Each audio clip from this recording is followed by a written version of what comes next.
Dodge City and in the territory on west, there's just one way to handle the killers and the spoilers, and that's with the U.S. Marshal and the smell of Gunsmoke.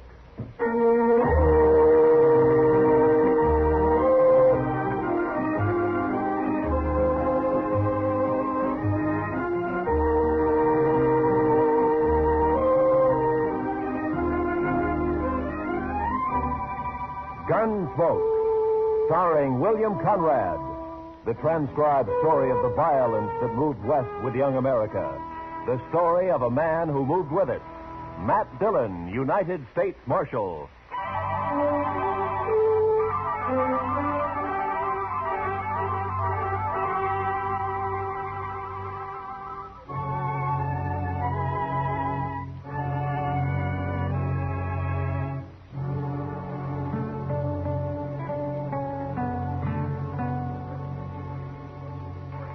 You know, Mr. Dillon, on evenings like this, I feel kindly towards everybody. Is that so, Chester? Yes, sir. It's a peaceful. There's no cowboys hoorahing up and down Front Street, no shooting, no fights, almost no nothing. Well, that doesn't upset you, does it? Oh, my, no, Mr. Dillon. I like it this way. Puts me some in mind of Texas. Texas? Well, now, Mr. Dillon, I don't mean there isn't some dust raising done down there from time to time.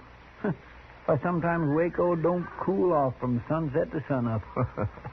Is that so? Yes. Well, I'm going to walk down to the Texas Trail, Chester, and have a beer with Kitty.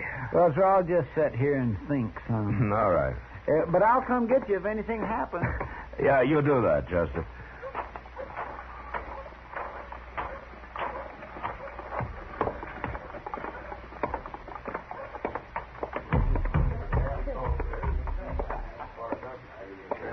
Hello, Matt. Ah, Kitty. I was kind of looking for you. You got time for a beer? Sure. You want to go over to a table? Oh, the bar's cooler. Sam, set up some beer for me and Miss Kitty, will you? Why, sure, Marshal. There you are. It's kind of quiet in here tonight. The whole town's quiet, Matt.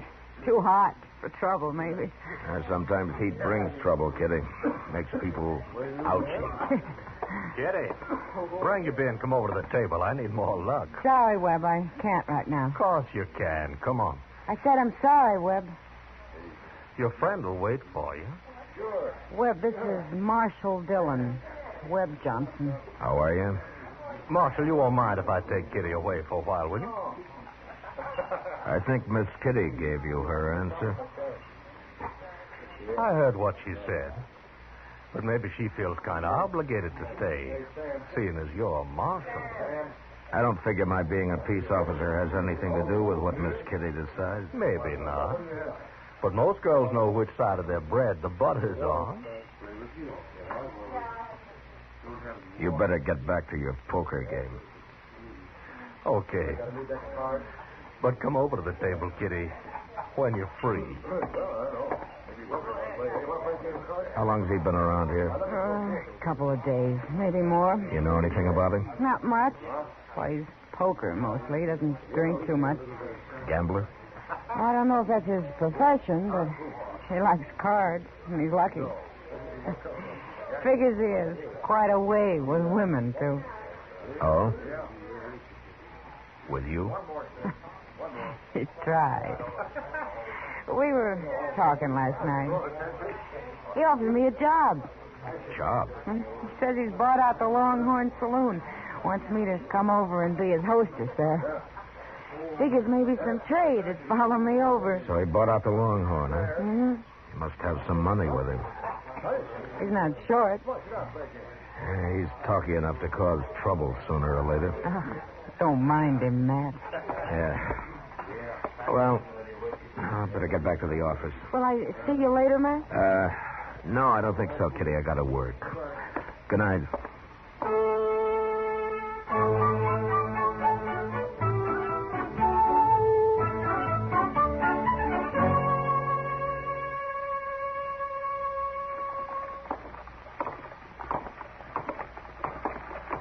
You sure you don't want to eat, Chester? No, sir, thank you kindly, Mr. Dillon, but I already ate. Oh. I think I'll just walk on down to the depot, maybe. The depot? Yes, sir. Chester, what in the world do you do down there? Oh, Mr. Hightower and me just sort of sit around and socialize. Then besides, there's a train due in. Sometimes there's all sorts of things. All right, Chester. I'll see you later. Yes, sir.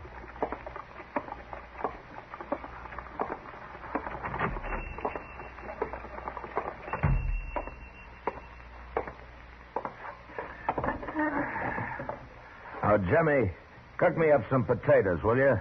3 or 4 eggs and some of that side meat. Yes, sir, Marshal.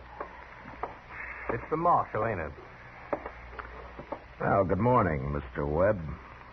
Unless you're expecting company, you could ask me to sit with you. Well, I don't mind. Well, thank you. How'd you make out last night? In the poker game or with Kitty? At cards. Seems like everything I say sets you on edge, Marshal. Maybe. Well, I'll tell you, Kitty and I didn't quite hit it off, but I done fine at stud.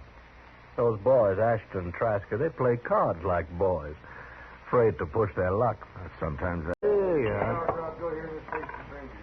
It's kind of quiet in here tonight. The whole town's Hunted. Ah, that's good winnings. It wasn't hard.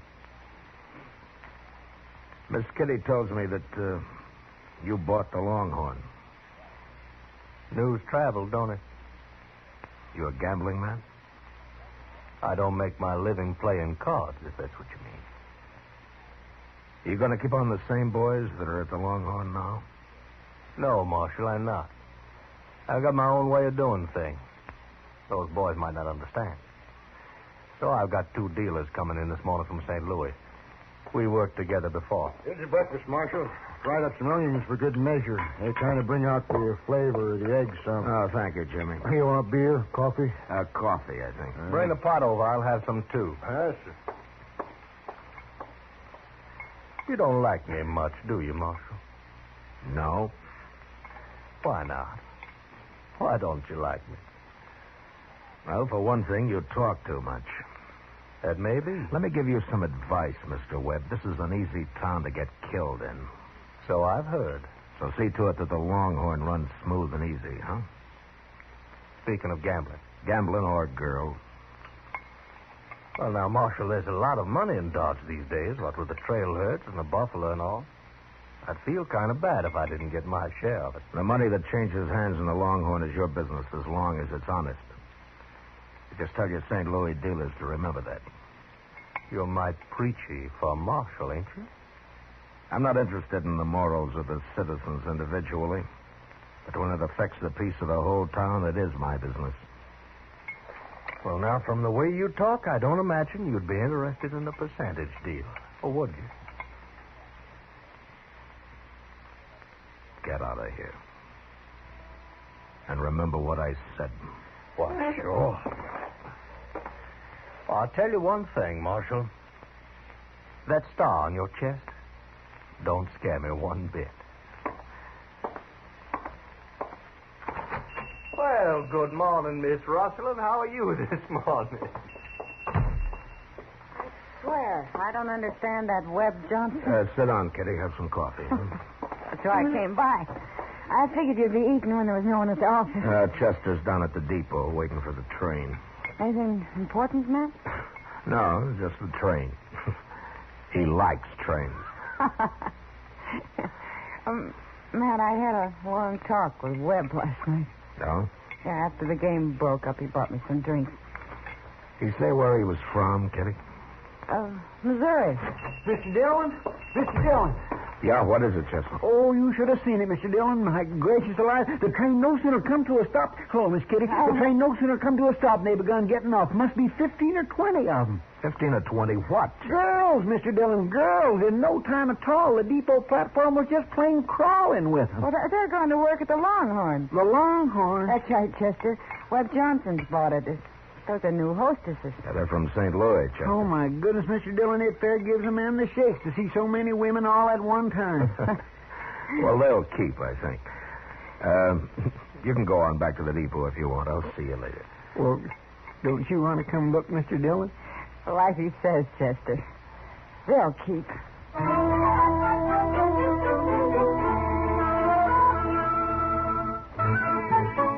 And it was just 2 nights later that the Longhorn opened, with drinks on the house.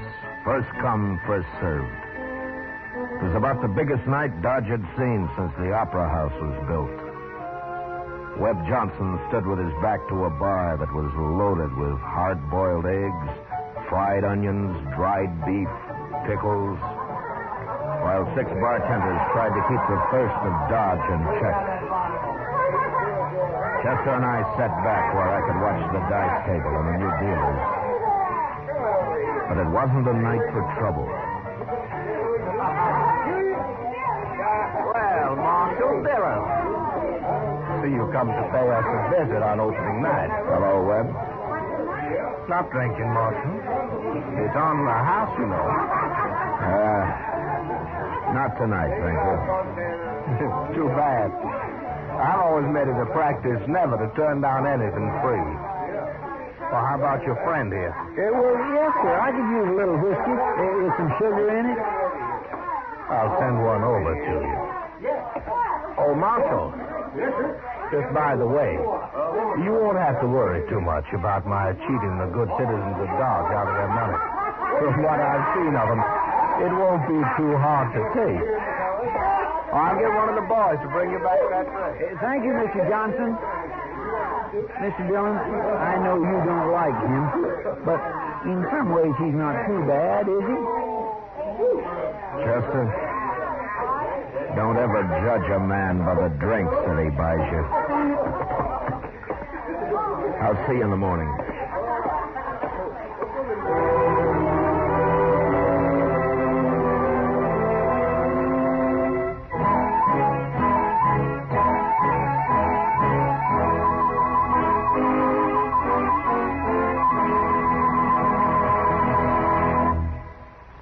Return to the second act of Gunsmoke in just a moment. But first, $10 seems like a small amount of money when weighed in the balance of a child's life. Yet a $10 care package, food or clothing, to the war orphans of Korea could easily save a child's life. These children have no parents, homes, or source of food. They are begging for just enough to eat. A contribution in any amount will help. Send it to your local care office, or to CARE New York, or CARE Los Angeles. Now, the second act of Gunsmoke.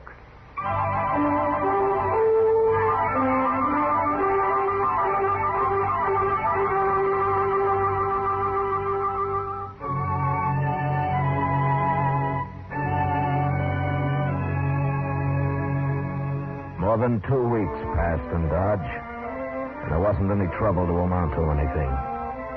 A couple of buffalo skinners got knifed in a fight to the other side of the river, and that was all. I saw Webb Johnson a couple of times walking along Front Street, each time with one of his new entertainers, but I avoided going into the Longhorn unless I had to. I didn't want any part of him or his saloon.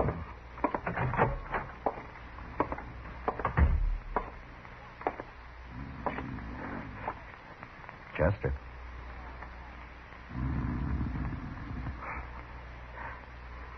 Chester.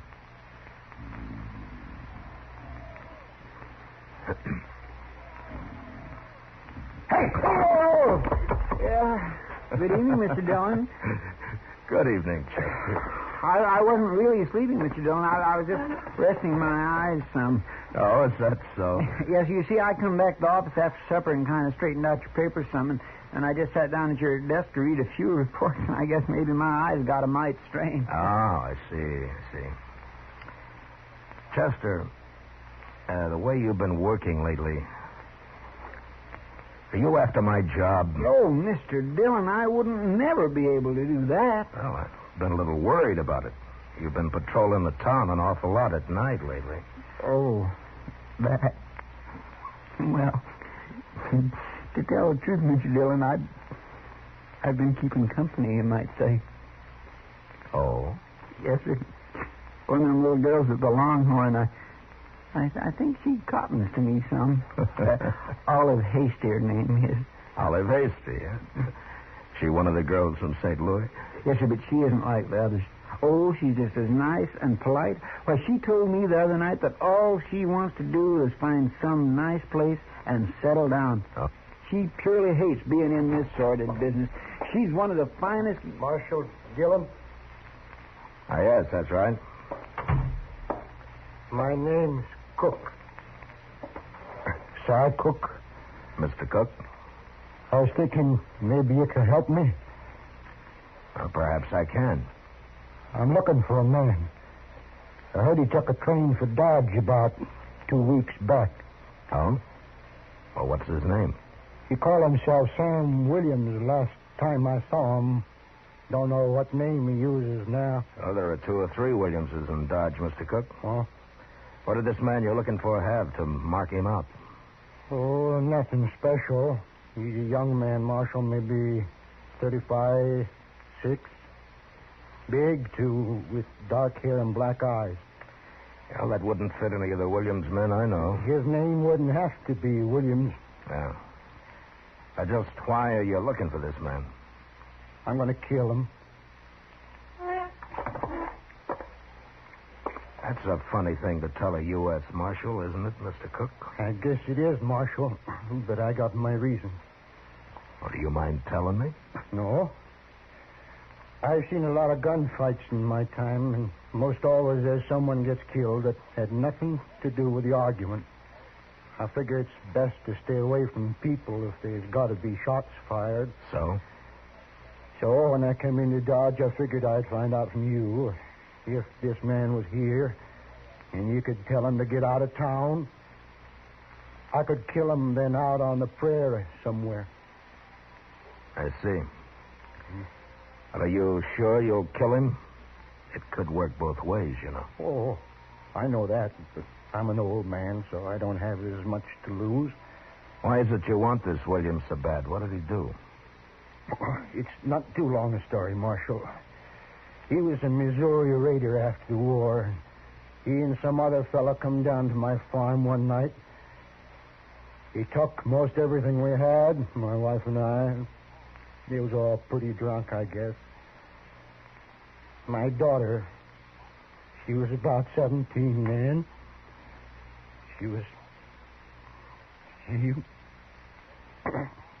Well, it's not a new story, Marshal. Not. Yeah. I didn't have too much reason for staying on there in Missouri, and I've been following this man ever since. Not too fast sometimes, because it takes money to eat and travel. But I've been following. You think he came to Dodge? That's right, Marshal. I see. Are you staying here, Mr. Cook? I got me a room for tonight at the Dodge house. Maybe I'll be there for a day or so while I look around. Yeah. Well, I'll remember what you've told me, Mr. Cook. Well, thank you, Marshal. I sure hope I don't make you any trouble over this. Mr. Dillon? Yeah, I know, Chester. I think it's Webb Johnson, too. Well, what are you going to do? I'll try to get Webb to leave town for a few days until I can get Cook there headed out somewhere else on a false trail. But if that Webb Johnson really did that, shouldn't he go to jail or at least go to trial? We don't know what happened at the Cook farm other than what he just told us.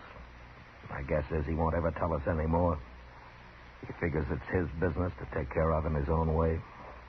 What are you going to do? Well, I'm going to go down to the Longhorn. Have a talk with Webb.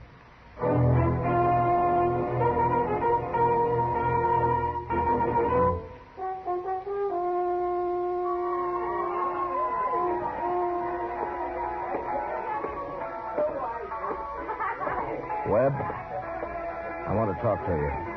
Well, sure, Marshal. What's on your mind? Now, let's step down to the end of the bar, huh? Now you sound like a peace officer talking. Move. Sure. You look mighty serious, Marshal. What's troubling you? A few minutes back, a man came into my office. He's looking for you. That so? He knows you by the name of Sam Williams. Most folks know me by the name of Webb Johnson. Your man must be thinking of someone else. I don't think so. You could have changed your name. Lots of men have. And you fit the description he gave. Suppose I am the one this man is looking for. What then? What's he want with me? He plans to kill you. I see. What are you going to do with him? Nothing. He doesn't even know you're in town. He came to ask me if you were. He's got a strange way of doing things. Well, he may have his reasons. Now, why are you telling me this, Marshal? Because you'd probably be just as happy if I got shot in the back. Look, Webb, I want you to get out of town. Give me a chance to steer Cook out into the territory someplace. Get him clear of Dodge. What for? That way we can avoid more killing. You don't have to worry about me. I can take care of myself. Look, Webb, I'm telling you, get out of town for a while. So I ain't got no plans for leaving? Sam Williams. Hello, Si. I've come a long way, Sam. I'm moving away from him, Marshal. Now listen to me, Si. Now you turn around and go back out that door. I don't want any gunplay. And you turn around slow. No use, Marshal. I found Sam Williams. And I'm going to kill him. Now, Si, listen to me. I don't want you... Move away from him.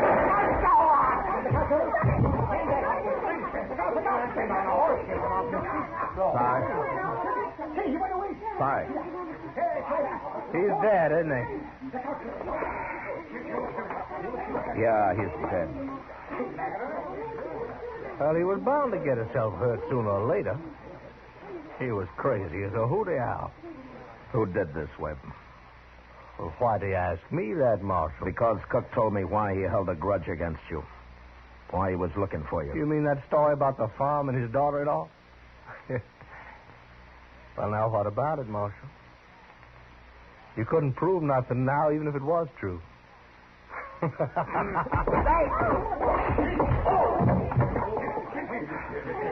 All right. All right, a couple of you men drag this outside and dump it in the street. And you three, you'll carry Cook up to Doc's place.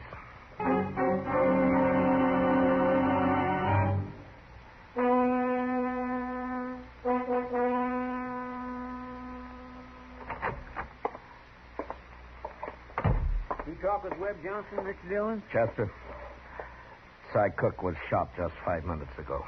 He hurt bad? He's dead. Oh, my goodness. Webb Johnson? No, I was standing beside Johnson. It was somebody outside. Well, can't we go after him? Oh, there's no use at night. He could take 20 directions out of town. Tomorrow's time enough. Marshal Dillon. Well, Miss Olive, what in the world? Come here. You'll come after me. I've got to talk to you. Well, what is it, miss? I climbed out a back window and came right over. I know who Webb paid to kill that man. What's that? I was in Webb's room with him when he got the kid drunk and paid him the money. What kid? They called him Slim, that's all I know.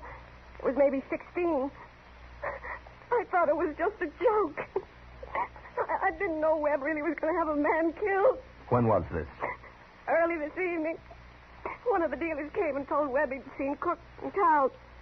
That's when it started. You remember what Webb said to the kid? Yes. Is it worth a horse and $100 to you to shoot a man? The kid was drunk and he laughed and said, what color was the horse? You'd swear to this in a court. Marshal, I'm scared. If I thought about it, I wouldn't have come. Maybe Webb will have someone shoot me. All right, take it easy now, miss. Now, look, you'll be safe here. You're not going to leave me here. Chester, get me that Way of doing things. Well, he may have his reasons. You stay here now.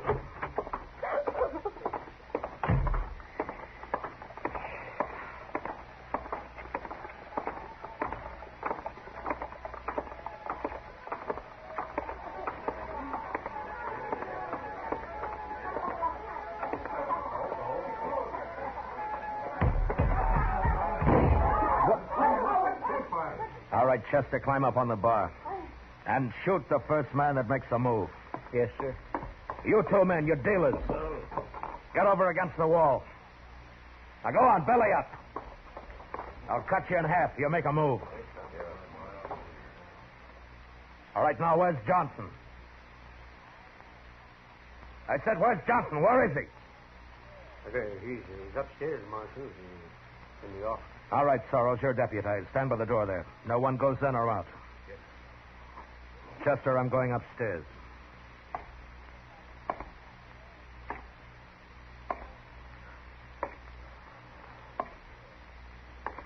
I've been expecting you, Marshal. Be no need to come upstairs. I'll meet you halfway.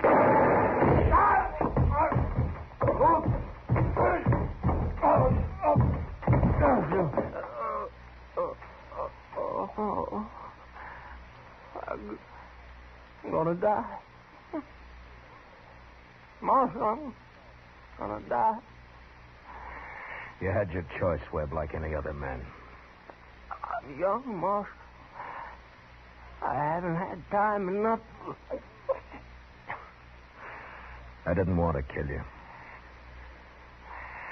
Marshal. I'm scared. Now I'm scared. Marshal.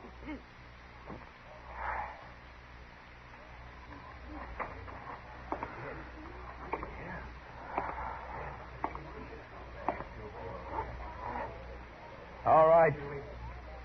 Gentlemen, cut loose and ride for home. Until further notice, the Longhorn Saloon's closed.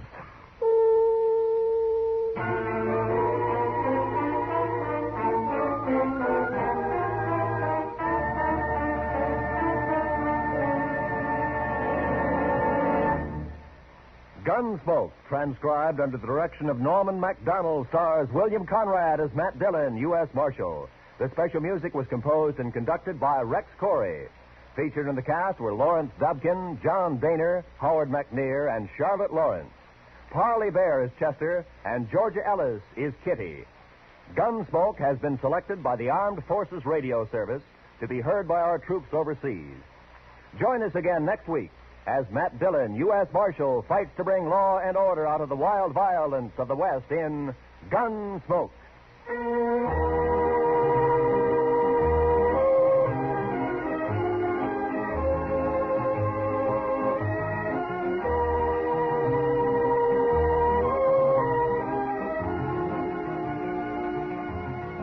Plasma is saving many lives that would otherwise be lost at the fighting front in Korea, but the reserve of plasma is almost exhausted.